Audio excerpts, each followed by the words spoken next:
Hello and welcome to a presentation by the Pheromen. Hello and welcome! Today we will demonstrate the studies by Tversky and Kahneman in 1981. The aim of this study was simple, to see the positive and negative effects of framing on decision-making and bias. Before we jump in, let's see an example of bias. Dude, I could go for some coke right now. Yeah, man. I know where we can get some coke. I have some right here. Oh, dude, where'd that come from? Oh. That was enough. You don't know how to improve that? Improve that coke? How you gonna improve coke? By adding extra coke? Huh? What are you doing? Stop. Bro, white people. So how do you feel about what Micah just did? Dude, I hate every second of it.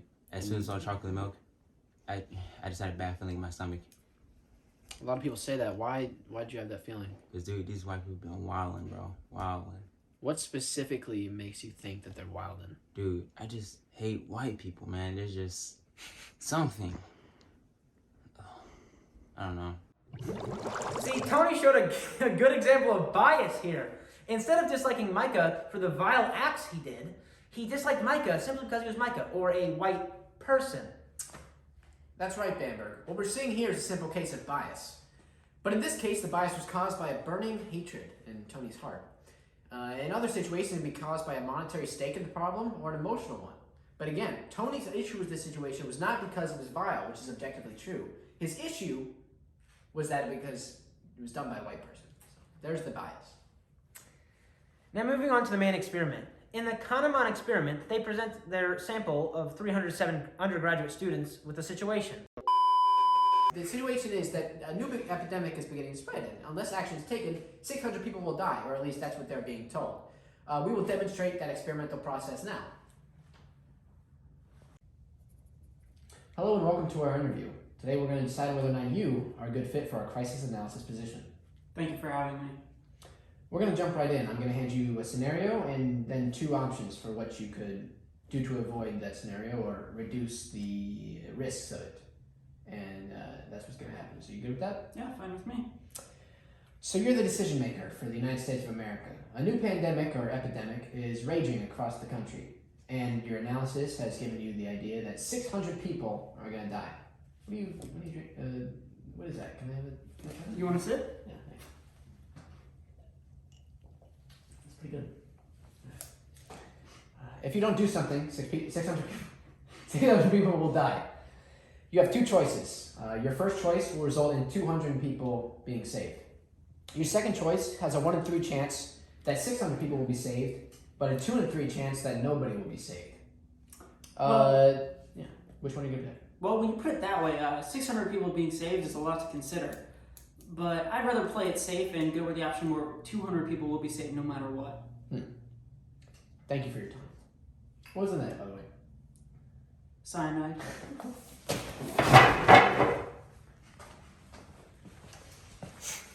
Rip to a legend. Here we see an incredible exchange. Where the word saved is key in this study, you could call that the independent variable. You'll see in our next scenario that the word changes.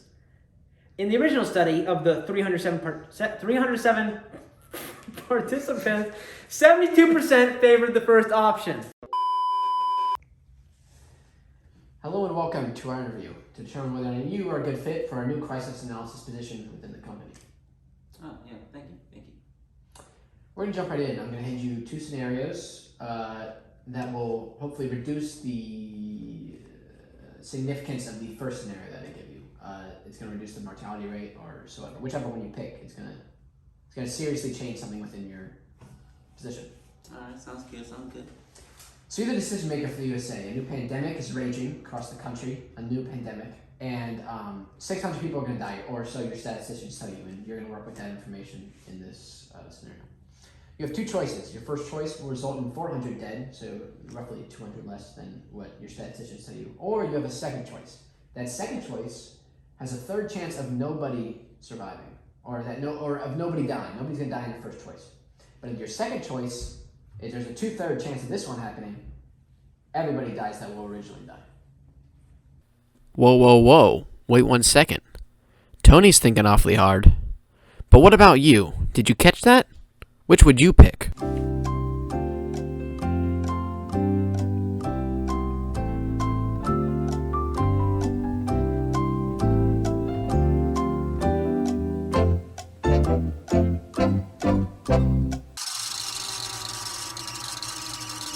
You see, in this situation, the participants were more likely to select the second option.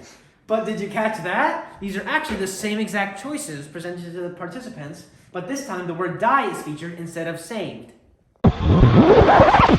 Well, I'm going to go with the first option.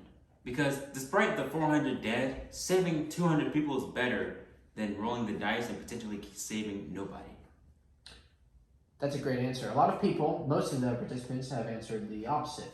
They see the word die or no people die and they pick it, even though everybody dying is a much worse option. So thanks for your time. Yeah. Would you like anything to drink? Oh yeah, dude. I'll love Coke right Some now. Coke? Yeah. I'll get that for you. Oh, thank you, bro. I'm thirsty. That other dude was crazy. Just look. Hey. Just look at the camera. Yeah. Oh yeah. He's one of the good ones. You know what I mean? Yeah. Tell him about that. Nice face you got. Thanks, man. A lot of hard work and a lot of hard research. Thanks for being a part of that. I hope we can invite you to our crisis analysis team. Yeah. That should be good. Yeah.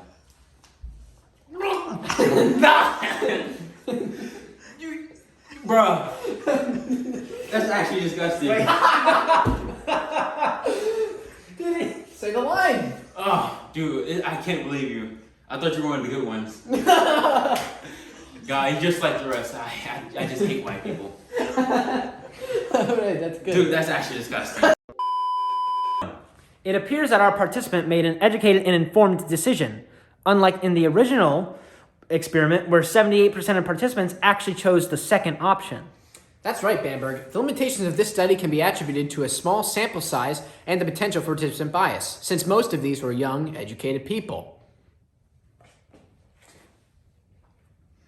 Tversky and Kahneman did many other experiments, but this study properly demonstrates the results that the framing of the question has a profound effect on the operations of bias and decision-making in the brain.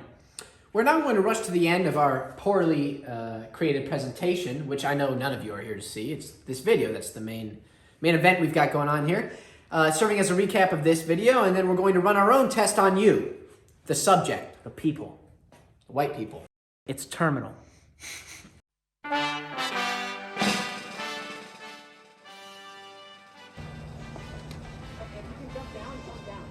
Jump off the roof? I mean, you can jump right there or jump right there. Hate white people, man. There's just something. I don't know. That's why I kind of don't like interracial couples, you know what I mean? You see, in this situation, the participants were more likely to select the second option. Go. You see, in this situation, the... Oh, you got through the side with the fucking recording. He didn't tell you to go. Bro, I just did that for nothing. Right, because he didn't tell you to go. Our participant made an informed and educated decision, but that was not the case in the original. Okay, I got that. I can't mess that up. But can you read it from back there? I don't even need to read it again. Wait, what did I... No, hold on. What did I... Say it. It appears that our participant made an educated and informed decision. It doesn't seem like that in the original scenario. Where 78%? Where 78%... You're going to have to read off it, and Dude, that's just that does not say 78% in one time on that. 78%. We're 78% of participants actually. Oh, I didn't see that part. So, how do you feel about what Mike just did? Dude, I hated every second of it. As soon as I started chocolate milk, I had a bad feeling in my stomach. And why is that? Dude, these white people are just wild, bro. They're wild. And what makes you think they're wild then? Because, dude, I hate black. Go. And I can go for some good Coke right now. Coke, you say? Oh, there's some right here. Dude, yeah. We're all laughing in the back. Oh, look at that. The froth. There's no room for chocolate milk. If you would like to Go. Dude, I could go for some Coke right now. Coke, you say? I have some right here. Oh, look at that. You want some too, bro? I'm good. I'm good. Yes. I think I have the last line, so when I'm going, because I will read this. Worst for last. Tyler, are you joking? What? Every time you try to read, it is a disaster. Oh, here's a baby. Jesus Christ. Alright, are you ready? 3, 2, 1. It appears that our participant made an informed and educated decision. Why are you getting so close? Hello and welcome to a production by the Pheromen.